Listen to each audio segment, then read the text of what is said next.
Differentiate between consciousness, preconsciousness and unconsciousness. अब जो आपका कॉन्शियस है वो क्या है? सिंपल डेफिनेशन आपको बताते हैं हम, वो है of which you are aware. जिन चीजों के बारे में आपको अवेयरनेस है राइट नाउ, अभी जिनके बारे में है, that is on your conscious level. For example, if you are taking class of personality, you know that you are taking your class, आपके आसपास भी जो कुछ हो रहा होगा उससे आपकी अवेयरनेस है, ठीक है। नाउ ये तो बहुत, ये आपका कॉन्शियस है, लेकिन वो कहा कि उसकी उतना ही कॉन्शियस है, वो इतना ही लेवल है आपका, इतना ही छोटा सा है, जिसमें आपके जो करंट जो कुछ भी आपके साथ हो रहा है वो उसके लिए आपके अवेयरनेस है। और जो आपका जो प्री कॉन्शियस की बात की है उसने उसने कहा कि कुछ चीजें जो आपको पता है, जो आपने कल किया था, परसों किया था, कुछ फॉर्मूलेज और ये तमाम चीजें जो आपको याद हैं, जो हैं आपके इसमें प्री कॉन्शियस में, although they are not on the surface of consciousness, but by putting some effort, कुछ एफर्ट आप करेंगे, देन यू कैन रिकॉल कि कल आपकी इस वक्त कौन सी क्लास, अब तो कहेंगे हाँ कल भी टाइम यही हो रहा था, और पर्सनालिटी की क्लास ही होती है थर्सडे, तो यही हो रहा होगा, ठीक है। तो ये आपका प्री कॉन्शियस है। अब जो सारा का सारा जो नीचे का जो हिस्सा है, जो large part of the iceberg which is floating under the water, water के अंदर जो है वो सारा का सारा अनकॉन्शियस है, of which you are not aware, वो आप उससे अवेयर नहीं है। वो अच्छा, अब अवेयर नहीं है तो मतलब क्या है, कौन क्या चीजें वहां पे हो सकती हैं? बिकॉज हमने अभी भी बात की थी कि वो ईगो और सुपर ईगो की हमने बात की थी कि हमारे बहुत सारे डिजायर्स ऐसे होते हैं, बहुत सारे डिजायर्स ऐसे होते हैं जो कि इवन हमारा सुपर ईगो जो कि परफेक्शनिस्ट है, जो कि मोरल प्रिंसिपल से गाइडेड होता है, वो उसको एक्सेप्ट नहीं करता कॉन्शियस लेवल पे, ठीक है। अब बहुत सारे ऐसे सोसाइटी के जो स्टैंडर्ड्स होते हैं, उनके जो नॉर्म्स हैं, जो स्टैंडर्ड्स बनाए हुए हैं, वो जिसकी वजह से आप अपने तमाम ख्वाहिशात को पूरा नहीं कर सकते, तो वो तमाम ख्वाहिशात जिनको आप डायरेक्ट उस पे कॉन्शियस लेवल पे रहेगा अगर वो, तो वो आपको एंजाइटी होगी। फॉर एग्जांपल, कोई अगर एथीस्ट है, अगर उसके जहन में बार बार ये ख्याल आता रहेगा और सरफेस पे रहेगा, तो दैट माइट डेवलप गिल्ट होगा उसको। तो हम जो अनकॉन्शियस जो है वो स्टोर रूम एक तरह का समझें, वो तमाम मेमोरीज, तमाम विशफुल थिंकिंग, तमाम आपके जितने भी आपके क्या कहेंगे उसको, अनडिजायरेबल जो विशेस हैं, जिसको सोसाइटी एक्सेप्ट नहीं करती, जिसको आपका सुपर सुपर ईगो वो नहीं करता। इड जो है वो तो जाहिर है कि चाहता है कि सारी चीजें फुलफिल हो जाएं, लेकिन सुपर ईगो जो है परफेक्ट है। तो ईगो जो है वो अपने लिए कुछ ऐसे बफर जिसने रखा हुआ है, जिसको अभी बात करेंगे, हालांकि वो भी अनकॉन्शियस लेवल पे ही ये तमाम चीजें शुरू करता है। तो उसको हम क्या करते हैं, you push all those desires, undesirable desires into your unconsciousness, and this process, the pushing all these things into your unconscious, is called repression. ये पढ़ा होगा यकीनन आपने साइकोपैथोलॉजी में भी। अच्छा, अब ये जो रिप्रेस तो हम कर देते हैं अनकॉन्शियस में, वहां पे होता जरूर है, डायरेक्ट आपको नजर नहीं आएगा, आप सरफेस पे नहीं ला सकते। एसोसिएशन पे अगर आपने साइकोपैथोलॉजी में अगर ट्रीटमेंट तक अगर आप आए होंगे, या इवन सिम्टम्स जो हैं वो भी आपको अगर लगता है कि ये कहाँ से आते हैं, क्यों हो जाते हैं, वो सिम्टम्स भी असल में हमारे ये तमाम चीजें जो हैं, जो बदली हुई शक्ल में वहां से निकलते हैं। तो इसका मतलब है कि जो भी आपके मेमोरीज, जो तमाम चीजें आपके इसके अंदर होती हैं, अनकॉन्शियस में होती, they are not passive there, they are active there, and they try to come out in different forms. वो फॉर्म्स बदल बदल के आती हैं, कहीं कहीं पे वो सिम्टम्स के फॉर्म में भी आ जाती हैं। तो ये रिप्रेशन जो है वो प्राइमरी आपका डिफेंस मैकेनिज्म, अभी डिफेंस मैकेनिज्म पे बात करेंगे हम। तो ये आप उनको आप वहां पे रिप्रेस कर देते हैं, इसलिए कि जब भी वो सरफेस पे आएंगी, जाहिर है कि आपको एंग्जाइटी होगा, और आपको सुपर ईगो, आपका अपना सुपर ईगो जो है वो उसको एक्सेप्ट नहीं करता है कि हम, ज़ाहिर है कि हम अपने बारे में भी सोच रहे होते हैं ना कि भाई मेरे दिमाग में कैसी-कैसी बातें आती हैं। तो ये आप अगर इसको अनकॉन्शियस तक पहुँचना चाहते हैं, तो फिर आप क्या करेंगे कि आप हिप्नोसिस का टर्म सुना होगा, फ्री एसोसिएशन का टर्म सुना होगा, आपने उनको आपको बताया गया होगा कि साइकोएनालिसिस कैसे करते हैं, काउच पे लिटा देते हैं और वो भी करता है। फिर वो रेजिस्टेंस की आपने बात सुनी होगी। ये अब मेरा डोमेन नहीं है ये, लेकिन वो आपके हम रिलेट रिलेट करना चाह रहे हैं कि वहाँ पे तो वो कहता है कि अगर वो कॉन्फ्लिक्ट जो सारे हम हमारे अनडिज़ायरेबल जो विशेज़ हैं, जो कॉन्फ्लिक्ट्स हैं, जिनको कि हमने पुश कर दिया है, जिनको हमने रिप्रेस कर दिया है अनकॉन्शियस लेवल पे, अगर वो सरफेस पे आ जाएँ, तो क्या होगा, प्रॉब्लम वो हल हो जाएगी। वो कॉन्फ्लिक्ट जो है वो रिज़ॉल्व हो जाएगी और यही काम साइको एनालिसिस या साइकोडायनेमिक जो टेक्निक है वो करता है, जिसको आप वहाँ पे आपने पढ़ रहे होंगे, जब आप कैथारसिस की भी बात आपने पढ़ी होगी। फ्री सेशन के थ्रू वो अपने जो भी वो हैं उनको बताता रहता है। अब वो डिपेंड करता है कि वो किस तरह से ट्रांस में ले जाके फ्री सेशन करता है, वो सब मेरा काम नहीं है वो बताना। तो ये आपका जो तो अनकॉन्शियस क्या है? अनकॉन्शियस जो है वो हिस्सा है आपके कॉन्शियसनेस का, वो लेवल है जो कि आपका स्टोर रूम होता है, और वो स्टोर रूम में जो है वो सारे के सारे आपके जो विशेज़ हैं, जो अनडिज़ायरेबल विशेज़ हैं, वो वहाँ पे स्टोर होते हैं। अब सवाल ये होता है कि व्हाट आर द एविडेंसेस, ये क्या बात हुई कि अनकॉन्शियस है, वो किधर, कहाँ पे है? And what are the evidences, वो कोई भी आप अगर आप कहेंगे ये होता है, तो कोई पूछेगा ना कि भाई ये किधर होता है? तो वो कहता है, फ्रॉइड ने अपने थ्योरी में जो बहुत जो बेसिक उन्होंने जो अपनी जो उन्होंने बुक्स लिखी है उसके राइटिंग में नज़र आती है कि he gave some evidences that yes unconscious is present, वो है, वो होता है और सब इंसान के अंदर होता है, हर आदमी के अंदर होता है अनकॉन्शियस। तो वो एविडेंसेस क्या दिया है उसने? उसने तो सबसे बड़ी, जो हमने कहा साइकिक डिटर्मिनिज़्म की बात की थी, अगर आप उससे रिलेट करना चाहें, डिटर्मिनिज़्म की, वो कहता है कि for each and every behaviour, whether it is desirable, whether it is undesirable, and you may label it as a mistake, but no, it is not a mistake. Each and every behavior has its causes and some motivational forces, and he named it unconscious motives. Although you are not aware that what is the motive behind this task or this saying, और आप जो verbalize कर रहे हैं, जो बोल रहे हैं, लेकिन उसके अनकॉन्शियस जो हैं वो आपके मोटिव जरूर होते हैं, और यही साइकिक डिटर्मिनिज्म है।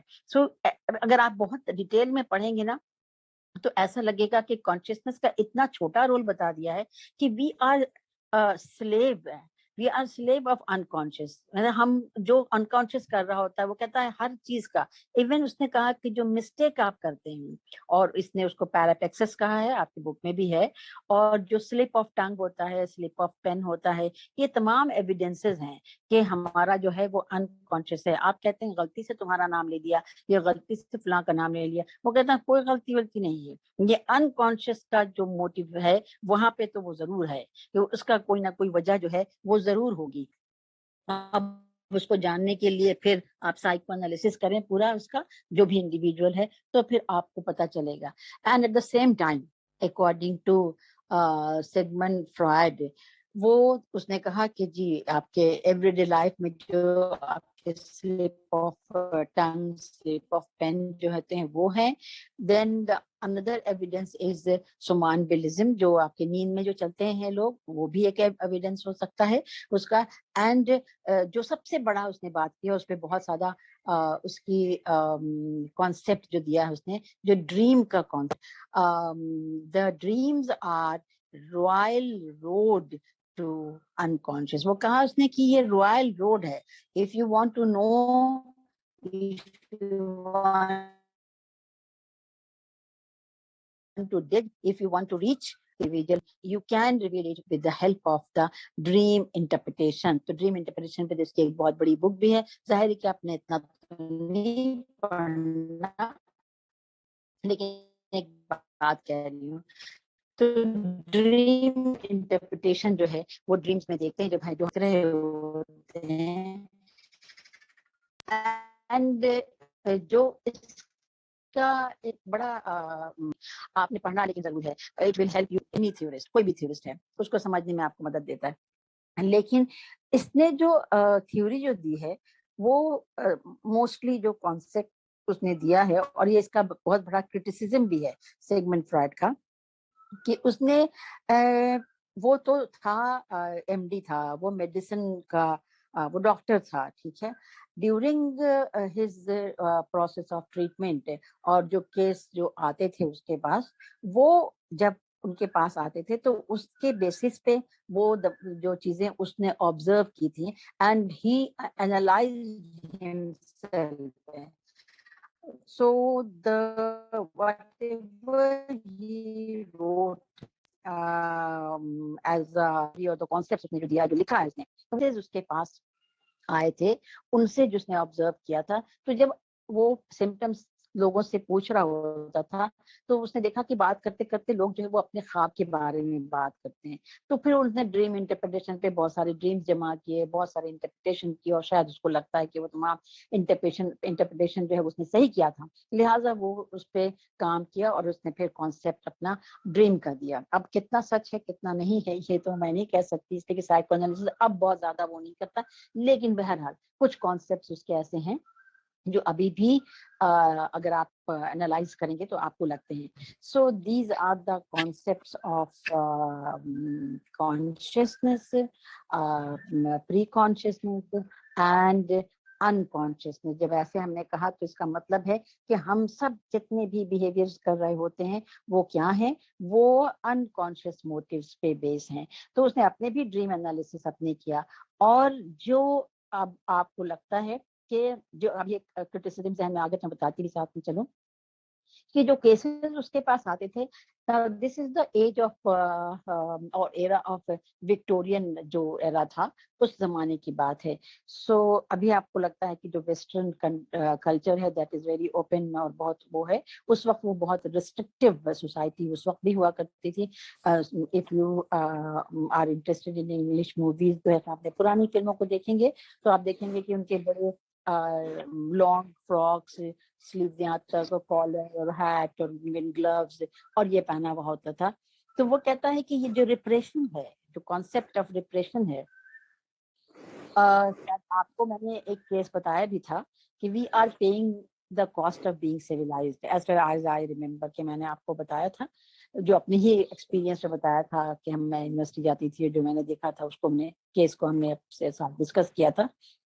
वो कहता है ये जो रिप्रेशन का वो है, हम जो रिप्रेस कर देते हैं, अगर हम उसको रिप्रेस ना करें, वो अगर हमारे कॉन्शियस लेवल पे हो जाए तो कॉन्फ्लिक्ट जो भी आपका हो रहा है वो रिजॉल्व हो जाएगा और हमें इंसाइट मिल जाएगी, because we can see below the surface. Insight का मतलब होता है बिलो द सरफेस। इंसाइट मैंने ख्याल है में आपने, या फिर आप अभी सिम्टम्स पे हैं, अगर साइकोलॉजी में तो नहीं पढ़ा होगा, लेकिन आगे चल के फिर इंशाल्लाह आप वो भी पढ़ लेंगे।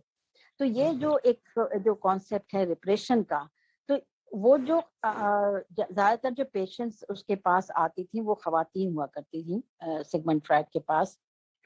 एंड द प्रॉब्लम्स जो उनके उनके जो प्रॉब्लम्स होते थे, जो डिस्कस करता था, वो जैसे उसने पहले हमने आपको बताया कि जो दो मेजर इंस्टिंक्ट हैं वो हैं एग्रेशन और सेक्स, जो है वो दोनों को कहता है कि ये मेजर जो इंस्टिंक्ट हैं जो पूरी लाइफ आपके उनको उसको बहुत क्रिटिसाइज भी किया गया है कि वो आपके इस पे हावी होता है।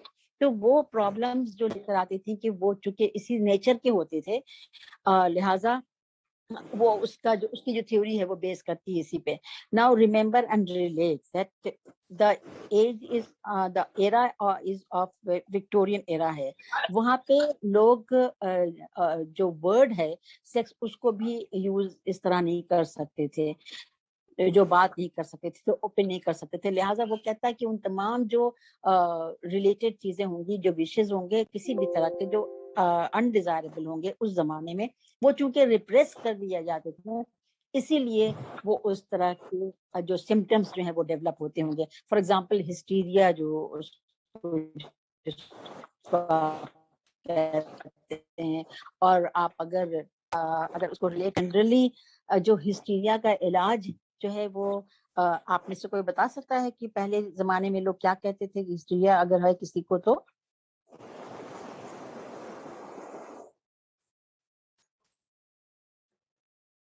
हेलो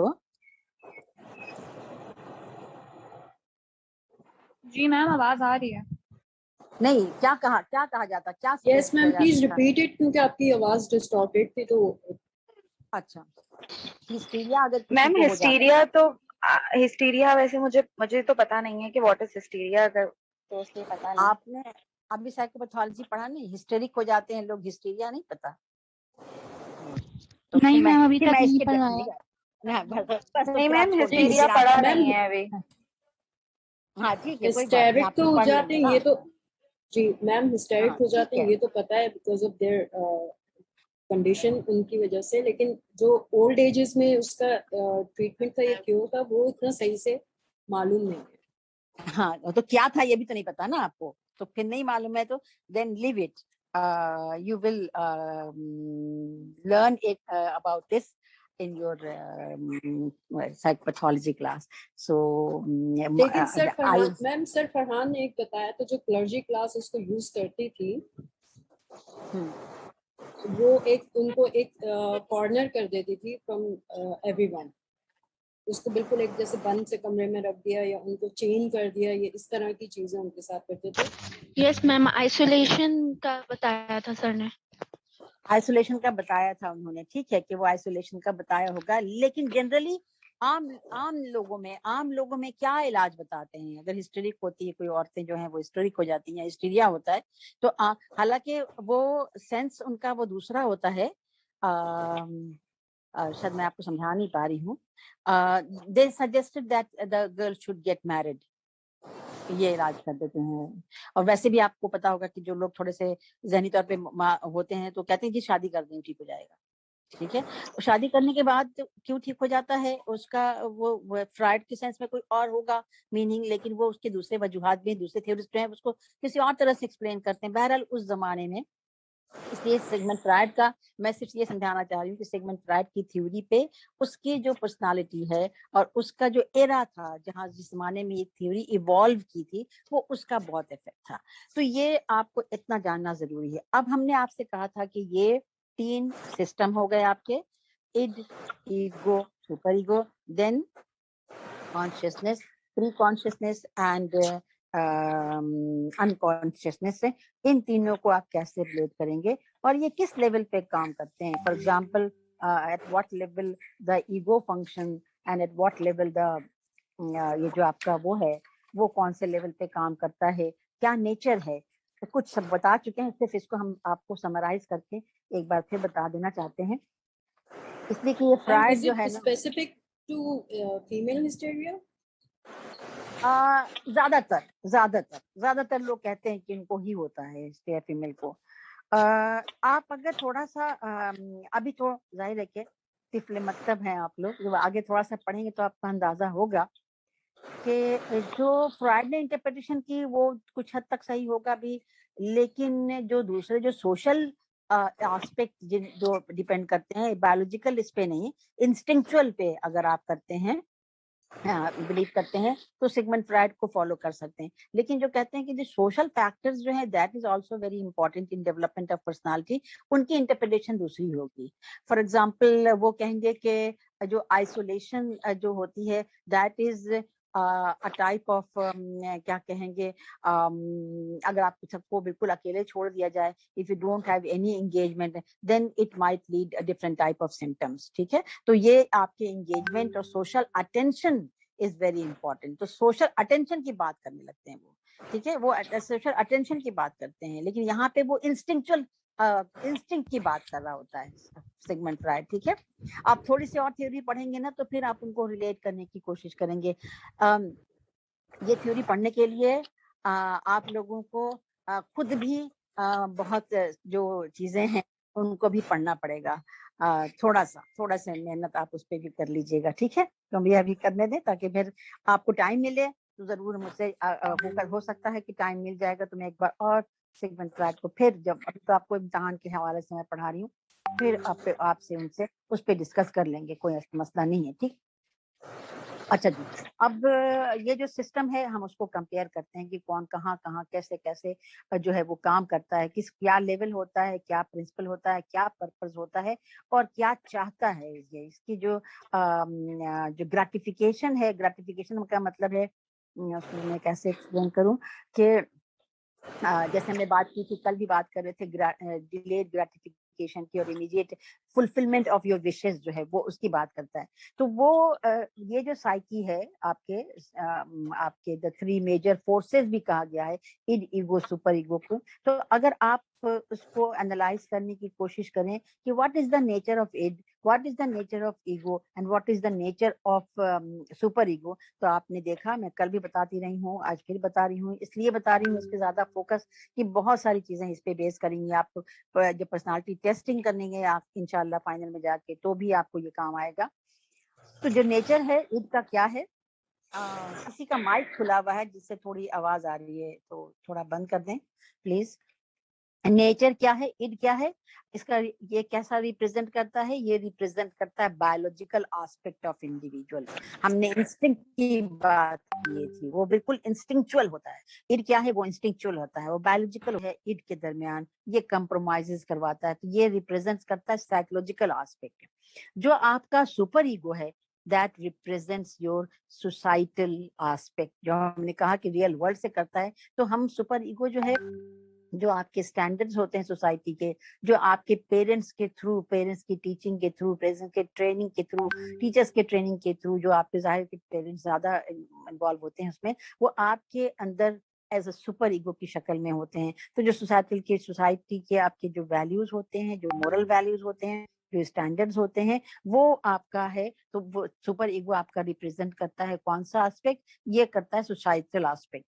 अब हमने बात अभी बहुत सारी की, अनकॉन्शियस की, कॉन्शियसनेस की और प्री कॉन्शियसनेस की और conscious, pre conscious and unconscious, तीनों की बात कर ली। अब अगर आप देखें लेवल देखें, इड का लेवल क्या है, ये प्योरली अनकॉन्शियस होता है, ये प्योरली अनकॉन्शियस होता है, याद रखिएगा। ये जो ईगो है वो क्या है, अनकॉन्शियस होता है। इसका मतलब है कि अवेयर नहीं होता, वो एनिमलिस्टिक जो है, जो नीड है, वो नीड होती है, वो अनकॉन्शियस है। कॉन्शियस पे आएगी तो फिर वो गिल्ट होना शुरू हो जाएगा, तो वो अनकॉन्शियस होती है। वो ईगो जो है वो कंप्रोमाइज करेगा। बाद में आप सीखेंगे, समझ में आ जाएगा कि क्या होता है इसके अंदर बयान। अभी हम उसको एग्जाम्पल हम आपको देंगे अभी। तो ईगो क्या करता है, रिप्रेजेंट्स साइकोलॉजिकल एस्पेक्ट तो हो गया। अनकॉन्शियस होता है इड, जबकि ईगो जो है वो कॉन्शियस होता है और प्री कॉन्शियस होता है। तो ईगो जो कल आपने कुछ किया भी है अगर, तो वो आपको याद होगा और ईगो उसका कंप्रोमाइजेस करने की कोशिश करेगा। और ये कॉन्शियस पे होता है और प्री कॉन्शियस पे होता है, ये दोनों लेवल पे होता है। जो आपका सुपर ईगो होता है वो कॉन्शियस भी होता है, प्री कॉन्शियस पे भी होता है और अनकॉन्शियस पे भी होता है। तो आप देखें कि ये जो आपका ईड है, और ये तस्वीर जो आप देखेंगे तो आपको पता होगा कितना पार्ट अनकॉन्शियस और कितना पार्ट कॉन्शियस में होता है और प्री कॉन्शियस में होता है। तो ये कॉन्शियस और प्री कॉन्शियस और अनकॉन्शियस तीनों होता है सुपर ईगो जो होता है। जो मोरल एस्पेक्ट जो आपके होते हैं, जो सोसाइटल आपके एस्पेक्ट होते हैं, वो आपके तीनों लेवल पे भी होते हैं। और इट जो है वो प्योरली जो है वो अनकॉन्शियस होता है। लेकिन सुपर जो ईगो है वो कॉन्शियस, प्री कॉन्शियस और अनकॉन्शियस दोनों पे होता है। इसी तरह से जो ईगो है वो कॉन्शियस और प्री कॉन्शियस पे होता है। अब रह गए, अब आपके जो है वो प्रिंसिपल क्या यूज करते हैं, ये हम पहले कल बहुत बार बात कर चुके हैं और ये आप लोगों को बिल्कुल दिमाग में घुसा हुआ रहना चाहिए कि वो क्या चीज ऐसी है कि जब भी आप इड को सिर्फ ये याद रखें कि वो प्लेजर प्रिंसिपल पे काम करता है। जहां आपके पास प्लेजर आएगा आप समझ जाएंगे कि वो इंस्टिंक्चुअल है और वो सिर्फ प्लेजर चाहता है। और वो प्लेजर जाहिर है कि अपने इंस्टिंक्ट को फुलफिल करना चाहता है, अपने डिजायर को फुलफिल करना चाहता है। पेन से अवॉइड चाहता है, कंफर्ट चाहता है, ठीक है। और ये याद रखना जरूरी होता है, ठीक है। अब आ जाए ईगो पे, तो ईगो का क्या प्रिंसिपल है हम पहले भी बता चुके हैं, कल भी बता रहे थे। वो है, वो सिर्फ और सिर्फ जो है वो रियलिटी प्रिंसिपल पे काम करता है।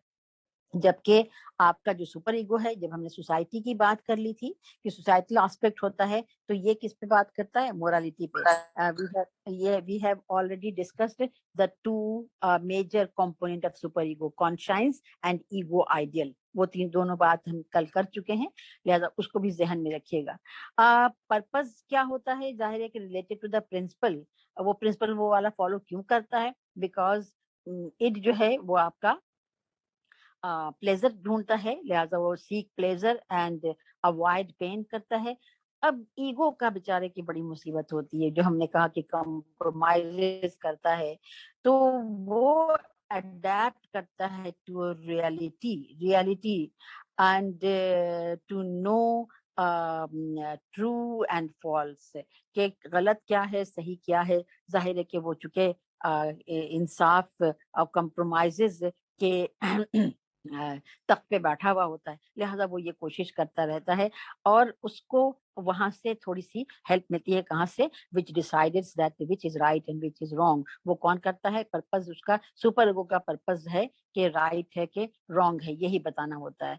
अभी हमने कल भी आपको एग्जाम्पल अगर हम चाहें आपको दें कि सपोज कि आप जो हैं वो डाइटिंग कर रहे हैं, ठीक है, आप जाहिर है कि डाइटिंग तो कर रहे हैं, लेकिन इड जो है वो आपका क्या है कि वो तो किसी का भी दिल चाहेगा कि आप खा लें, आपका दिल चाह रहा है कि आप खा लें, चॉकलेट खा लें। जाहिर है सुपर ईगो जो है आपके अंदर जो बैठा हुआ है, वो क्या कहे? तो right and wrong for you right now. अभी चूंकि आप डाइटिंग कर रहे हैं तो आपने प्लान तो किया है, लेकिन वहां पे जो सुपर ईगो है वो आपको क्या कहेगा कि इतना सख्त डाइटिंग किया है, परफेक्शनिस्ट भी है ना वो, आप इतने दिनों तक नहीं खाया पिया और अभी एक जरा से खाने से वो क्या होगा कि ये सारा का सारा आपकी मेहनत जो है वो जाया हो जाएगी। ठीक है, अब जो हमने कहा कि जो आपका ईगो है वो क्या करता है? अडेप्ट करता है to reality, to know the true and false, क्या गलत है क्या सही है। ये तो सुपर ईगो ने कहा। ईगो कहेगा अच्छा रुक लो, अभी हम देखते हैं कि क्या कर सकते हैं। क्या ऐसा नहीं कर सकते कि हम कोई जिससे इड को भी फुलफिल करना जरूरी है, वो सर्कश है बहुत, वो तो अपनी ख्वाहिश को पूरा करना ही चाहता है ना, तो उसको क्या करते हैं? उसको पैसिफाई करने के लिए और सुपर ईगो को भी मुतमईन करने के लिए वो कहता है, अडेप्ट करता है। वो कहता है कि ठीक है कि हम चॉकलेट तो नहीं खा सकते, लेकिन अगर आपको आपको या उसको पता होगा कि चलें ये ब्लैक चॉकलेट जो आता है वो खा सकते हैं, या फिर कोई ऐसी चीज ले सकते हैं हम।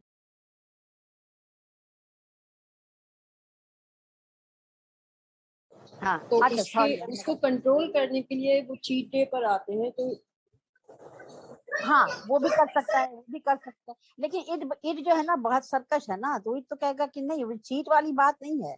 वो खाने बैठेगा कि थोड़ा सा खाऊंगा, लेकिन वो पूरा का पूरा वो बाहर जो है ना वो फिर चला जाएगा।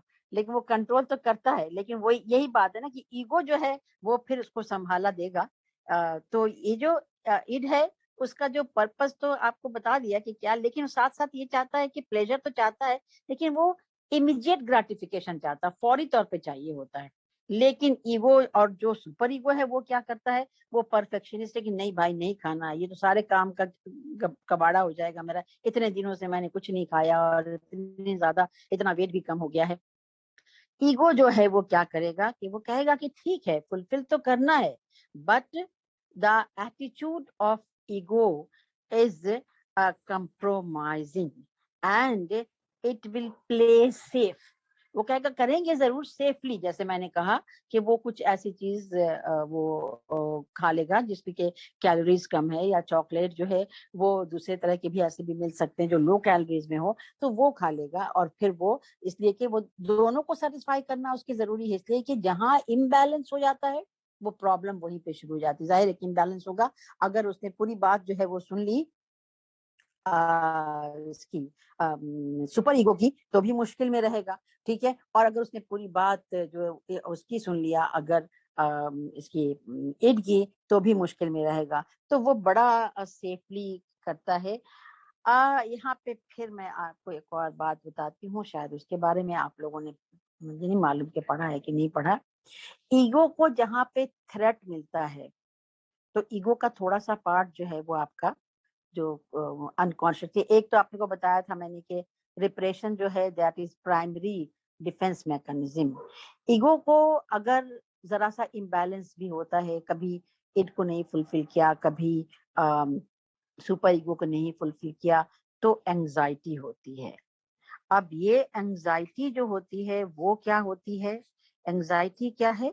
ये स्टेट ऑफ एप्रीहेंशन। एंजाइटी तो पढ़ा होगा ना, अभी एंजाइटी तो पढ़ रहे होंगे। Yes ma'am, yes ma'am. हाँ, एंजाइटी पढ़ा होगा। तो एंजाइटी क्या है? स्टेट ऑफ एप्रीहेंशन है। तो अब एंजाइटी बहुत तरह से हो सकती है। तो यहाँ पे सिगमंड फ्रायड के जो कहा है उसने एंजाइटी के बारे में, according to him there are 3 types of anxiety. एक होता है न्यूरोटिक एंजाइटी, एक होता है रियलिस्टिक और ऑब्जेक्टिव एंजाइटी, और एक होता है मोरल एंजाइटी। और ईगो को एंजाइटी जब होती है तो ईगो को अपने आप को भी बचाना है। हमने कहा था कि सेफ रहता है, सेफ खेलना चाहता है, ठीक है। अब क्या करता है? जो न्यूरोटिक एंजाइटी होती है वो क्या है? Anxiety which arises from unconscious fear, के जो लिबिडिनल आपके जो ईड है, जिसको जो जाहिर है कि लिबिड का मतलब है कि जो प्लेजर सीकिंग आपके अंदर जो एक कंपोनेंट है वो कहीं बाहर ना आ जाए अनकॉन्शियस से। वो उस वक्त उसको अपने आप से जब डर लगता है तो वो एंजाइटी जो है वो न्यूरोटिक एंजाइटी होती है, ठीक है।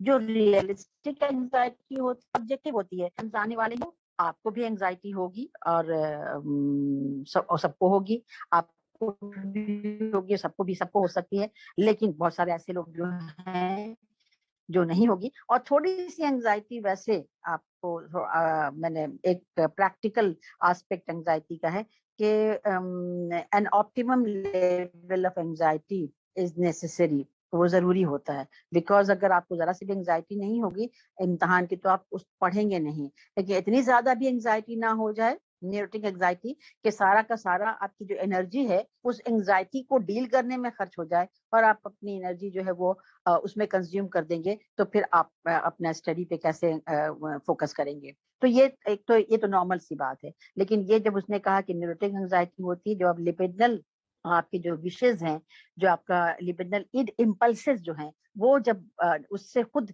जो है वो आपको डर लगने लगता है, तो वो न्यूरोटिक एंजाइटी कहलाती है। आपने तो पढ़ा होगा एंजाइटीज में आपने कि फॉर एग्जांपल कि अप्रीहेंशन का ये हो जाएगा, वो ये नहीं है, but you are anxious. Realistic anxiety इम्तिहान तो आने ही है, ठीक है। अब अभी से इम्तिहान दिया नहीं, आप कहेंगे फेल हो जाएंगे, और उसमें एंजाइटी न्यूरोसिस तक चला जाता है, हाथ पैर ठंडे हो रहे हैं, तो फिर आप जो है वो आपको उस तरह से आप क्या कहते हैं उसको कि एडजस्ट नहीं कर सकते, इन्वायरमेंट में अडेप्ट नहीं कर सकते। जो थर्ड टाइप है एंजाइटी का वो क्या है? मोरल एंजाइटी है। अब मोरल एंजाइटी जो है वो क्या होती है आपके ये it involves a fear of violating own moral principles. आपने जो स्टैंडर्ड अपने लिए बनाए हैं on the basis of the norms or standards of the society, and that you got training from your parents, जो आपने लिए अपने लिए स्टैंडर्ड बनाए हैं उनको वायलेट करने का डर होता है आपको। हालांकि पेरेंट्स तो हर वक्त साथ नहीं होते, लेकिन ये जो मोरल एंजाइटी है आपके अंदर, जो मोरल जो टीचिंग जो आपकी होती है, वो फिर आपको एंजाइटी प्रोड्यूस कर देती है। आप कुछ भी करना चाहते हैं तो क्यों नहीं करते? इसलिए नहीं करते कि जाहिर है सुपर ईगो आपका जो बैठा हुआ है वो कहता है कि जी नहीं, ये इस तरह से नहीं कर सकते हैं, ये राइट है, ये रॉन्ग है। तो ये मोरल एंजाइटी हो गई। ये तीनों तरह की एंजाइटी कोई भी हो, इट इज नॉट प्लेजेंट। ये आपको परेशान करता है, ये आपको तंग करता है। ईगो जो है वो इस सीट पे बैठा हुआ है, एग्जीक्यूटिव सीट पे, उसे चाहिए कि वो एंजाइटी को कैसे कंट्रोल करेगा। तो ये जो थ्रेट्स हैं, ये जो थ्रेट्स एंजाइटी के शक्ल में ईगो पे आते हैं, तो वो क्या करेगा, कैसे करेगा? तो वो अपने आप को डिफेंड करने के लिए कुछ मैकेनिज्म यूज करता है, and that is called defence mechanism. पढ़ा है आपने? तो वो मैं आपको पढ़ाती हूँ डिफेंस मैकेनिज्म वो मैकेनिज्म है जो कि ईगो को थ्रेट से बचाता है। ईगो को जो थ्रेट होती है, जो खौफ आता है ईगो को, इसलिए कि ईगो जाहिर हम कहते हैं कि कंप्रोमाइजेस करता है। वो कंप्रोमाइजेस करने के लिए जैसे आप जिसको आप ये कह सकते हैं, ये प्रोटेक्ट करता है ईगो को from anxiety due to the unconscious, जो आपके starting to break through the consciousness. वो कॉन्शियस में जब आने लगती है ना चीजें, तो जाहिर है कि वो एंजाइटी होगी, तो उसको बचाने के लिए आपको सेफ गार्ड जिसको कहते हैं वो होता है। अब जब ये होता करना तो है, तो वो कैसे करता है, हमने कहा कि डिफेंस मैकेनिज्म कहलाता है। तो ये डिफेंस मैकेनिज्म इसलिए कि इट यूजेस सम मैकेनिज्म। अब ये मैकेनिज्म कौन से मैकेनिज्म होते हैं, आप 3D से याद रखिएगा उसको, ठीक है। 3D से कौन कौन से होते हैं कि some time it denies the excuse me ma'am, reality. Ma'am can you please repeat once? आप प्लीज एक बार दोबारा से रिपीट करते हैं, योर वॉइस वाज कटिंग। आपकी आवाज सुनाई नहीं दी बीच में बिल्कुल भी।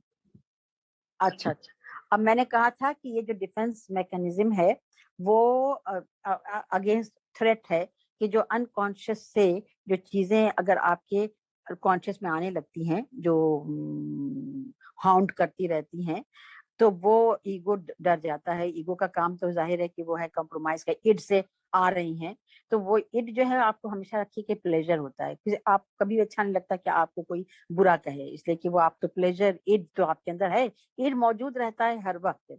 उसको ईगो जो है वो उसको कंट्रोल में करके रखता है, ठीक है। और सुपर ईगो तो जाहिर है कि अच्छा और बुरा बताता ही बताता है। ईगो जो है वो कंप्रोमाइज करता है, इड की ख्वाहिशों को भी पूरा करता है, लेकिन जरा सा ढके छुपे इसमें कुछ कैमोफ्लेज करके, ताकि वो ईद जो है वो मुतमईन हो जाए, जैसे मैंने अभी एक एग्जांपल आपको दिया था। तो अब मैकेनिज्म की हम बात कर रहे थे कि कौन सी मैकेनिज्म याद करता है वो रखता है। तो आप 3 मैकेनिज्म जो 3D से इसको याद रखिएगा। वो रियलिटी को क्या करता है, कभी तो डिनाई कर देता है, D1, मतलब एक हमने कहा कि 3D से it denies the reality. Then जो एक और होती है जो बात करते हैं हम, जो दूसरा जो डी है, second D, it distorts the reality. Reality को क्या करता है, तोड़ मोड़ देता है, डिस्टॉर्ट कर देता है। और जो थर्ड डी है वो डिस्गाइज द रियलिटी, तो भेस ही बदल देता है, उसका शक्ल ही बदल देता है।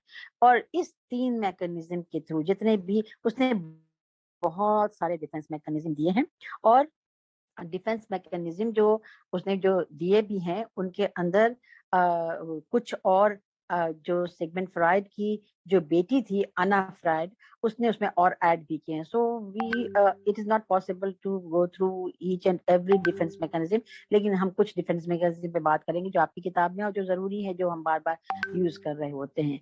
तो उसके एक सिंपल आपको एग्जाम्पल देंगे कि ईगो कैसे बचाता है अपने आप को। जो कबूतर होती है, कबूतर को देखा है, जब जो मुहावरा भी है, आंख जब बंद कर लेती है कबूतर, तो वो समझती है कि बिल्ली यहाँ से चली गई, बिल्ली चली जाती है, ये बिल्ली होती है, बिल्ली तो वही मौजूद होती है। वो क्या करती है, आंख बंद कर लेती है, जाहिर डिनाई कर देती है, रियलिटी है ही नहीं, है ही नहीं। जो बिल्ली तो वहां पे होती है, उसके आंख बंद करने से बिल्ली नहीं भागती। तो जो रियलिटी जो होती है, अब जो ईगो डिफेंस में हम सब यूज करते हैं, कभी ना कभी हम सब यूज करते हैं। प्रॉब्लम वहां आता है कि जब हम अपनी, इसलिए कि हमने कहा ये तीनों चीजें जो है वो आपको रियलिटी से अगेंस्ट जा रही है ना, डिनायल, डिस्टॉर्शन एंड देन